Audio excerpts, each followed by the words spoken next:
The book of Job, chapter 1, prologue. In the land of Uz, there lived a man whose name was Job. This man was blameless and upright. He feared God and shunned evil.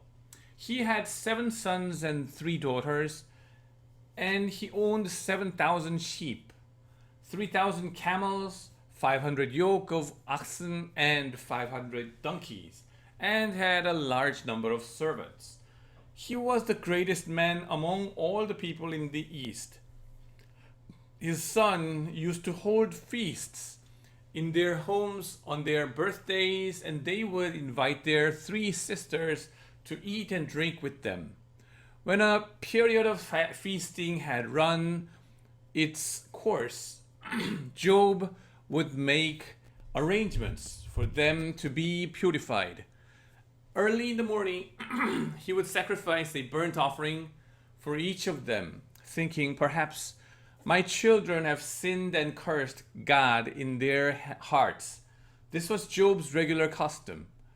One day, the angels came to present themselves before the Lord, and Satan also came with them.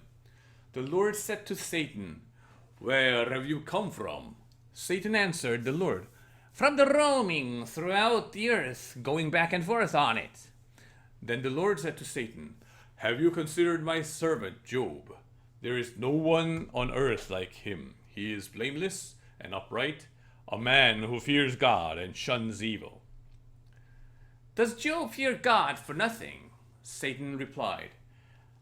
"Have you not put a hedge around him and his household and everything he has? You have blessed the work of his hands, so that his flocks and herds are spread throughout the land.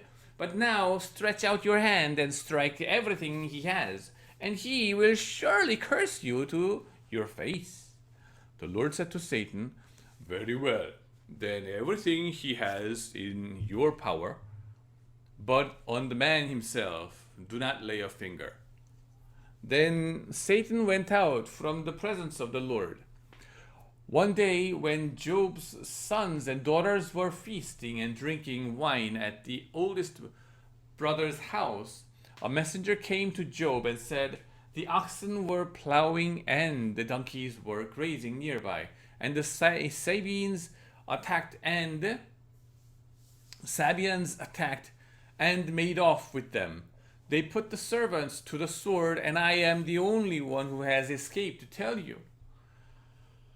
While he was still speaking, another messenger came and said, "The fire of God fell from the heavens and burned up the sheep and the servants, and I am the only one who has escaped to tell you."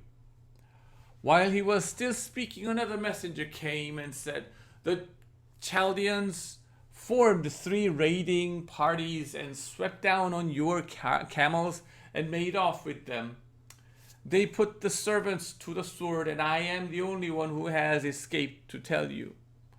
While he was still speaking, yet another messenger came and said, "Your sons and daughters were feasting and drinking wine at the oldest brother's house, when suddenly a mighty wind swept in from the desert and struck the 4 corners of the house. It collapsed on them, and they are dead. And I am the only one who has escaped to tell you." At this, Job got up and tore his robe and shaved his head. Then he fell to the ground in worship and said, "Naked I came from my mother's womb, and naked I will depart. The Lord gave, and the Lord has taken away. May the name of the Lord be praised." In all this, Job did not sin by charging God with wrongdoing. Chapter 2.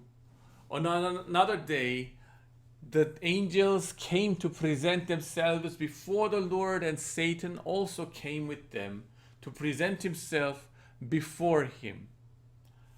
And the Lord said to Satan, "Where have you come from?" Satan answered the Lord, "From roaming throughout the earth, going back and forth on it." Then the Lord said to Satan, "Have you considered my servant Job? There is no one on earth like him. He is blameless and upright, a man who fears God and shuns evil. and he still maintains his integrity, though you incited me against him to ruin him without any reason. Skin for skin, Satan replied. A man will give all he has for his own life, but now stretch out your hand and strike his flesh and bones, and he will surely curse you to your face. The Lord said to Satan, Very well then, he is in your hands, but you must spare his life. So Satan went out from the presence of the Lord and afflicted Job with painful sores from the soles of his feet to the crown of his head. Then Job took a piece of broken pottery and scraped himself with it as he sat among the ashes. His wife said to him, Are you still maintaining your integrity? Curse God and die. He replied, You are talking like a foolish woman. Shall we accept good from God and not trouble? In all this, Job did not sin in what he said. When Job's three friends, Eliphaz the Temanite, Bildad the Shuhite, and Zophar the Naamite, heard about all the troubles that had come upon him, they set out from their homes and met together by arrangement to go and sympathize with him and comfort him. When they saw him from a distance, they could hardly recognize him. They began to weep aloud, and they tore their robes and sprinkled dust on their heads. Then they sat on the ground with him for 7 days and 7 nights. No one said a word to him because they saw how great his suffering was. Chapter 3. Job speaks. After this, Job opened his mouth and cursed the day of his birth. He said, May the day of my birth perish, and the night that said, A boy is conceived. That day may it turn to darkness. May God above not care about it. May no light shine on it. May gloom and utter darkness claim it once more. May a cloud settle over it. May blackness overwhelm it. That night, may thick darkness seize it. May it not be included among the days of the year, nor be entered in any of the months. May that night be barren. May no shout of joy be heard in it. May those who curse days curse that day. Those who are ready to rouse Leviathan, may its morning stars become dark. May it wait for daylight in vain, and not see the first days of dawn. For it did not shut the doors of the womb on me, to hide trouble from my eyes. Why did I not perish at birth, and die as I came from the womb?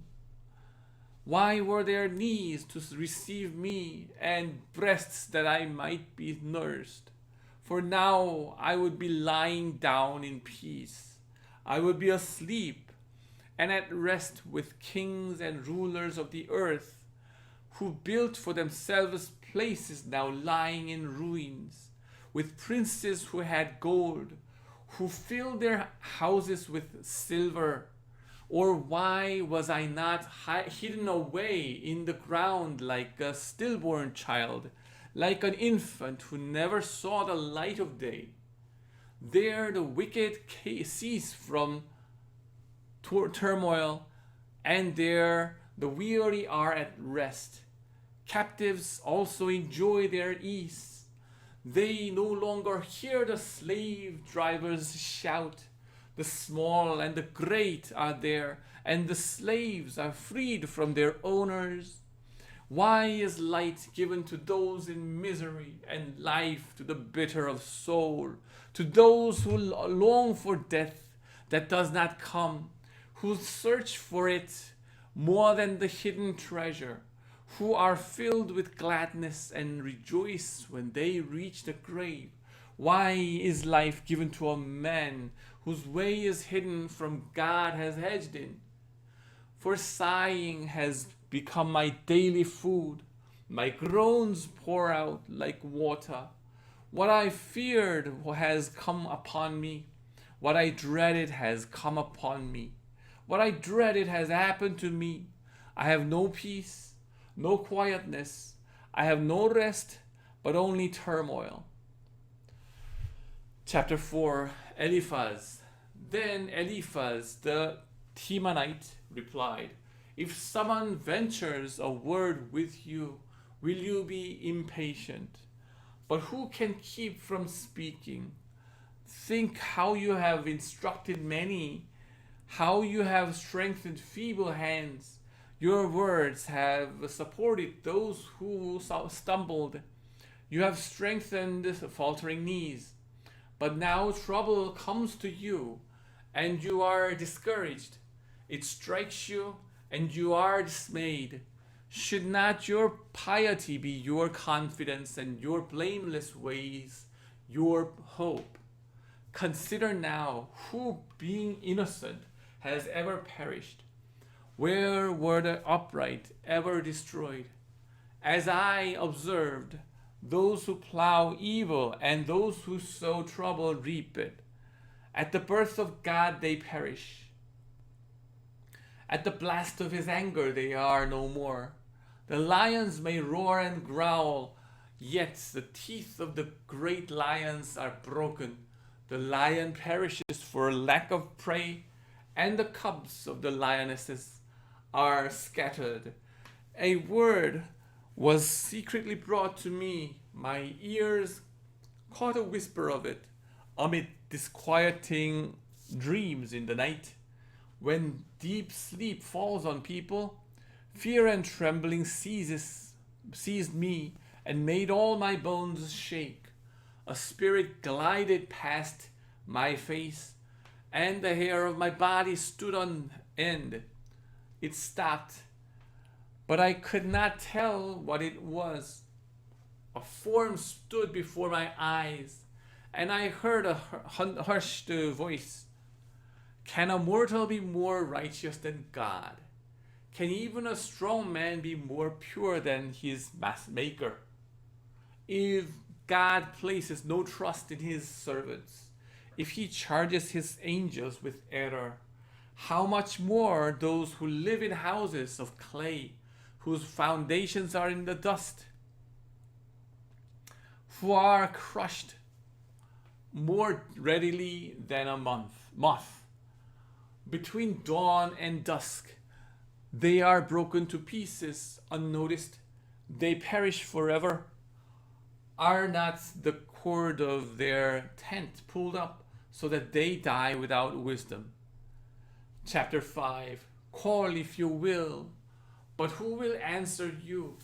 To which of the holy ones will you turn? Resentment kills a fool, and envy slays the simple. I myself has seen a fool taking a root, but suddenly his house was cursed. His children are far from safety, crushed in court without a defender. The hungry consume his harvest, taking it even from among thorns. And the thirsty pant after his wealth. For hardship does not spring from the soil, nor does trouble sprout from the ground. Yet man is born to trouble as surely as sparks fly upward. But if I were you, I would appeal to God. I would lay my cause before him. He performs wonders that cannot be fathomed, miracles that cannot be counted. He provides rain for the earth. He sends water in the countryside. The lowly he sets on high, and those who mourn are lifted to safety.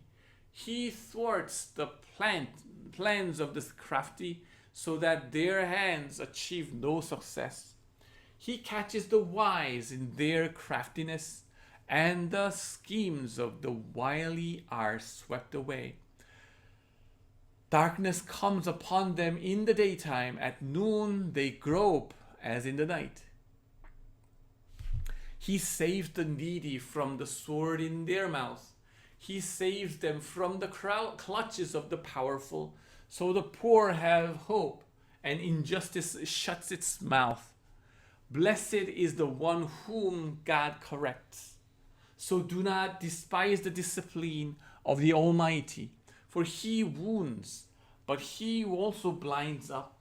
He endures, but his hands also heal. From 6 calamities he will rescue you. In 7, no harm will touch you. In famine he will deliver you from death, and in battle from the stroke of the sword. You will be protected from the lash of the tongue, and need not fear when destruction comes. You will laugh at destruction and fame, and need not fear the wild animals. For you will have a covenant with the stones of the field, and the wild animals will be at peace with you. You will know that your tent is secure. You will take stock of your property and find nothing missing. You will know that your children will be many, and your descendants like the grass of the earth. You will come to the grave in full vigor, like sheaves gathered in season. We have examined this, and it is true. So hear it and apply it to yourself. Amen.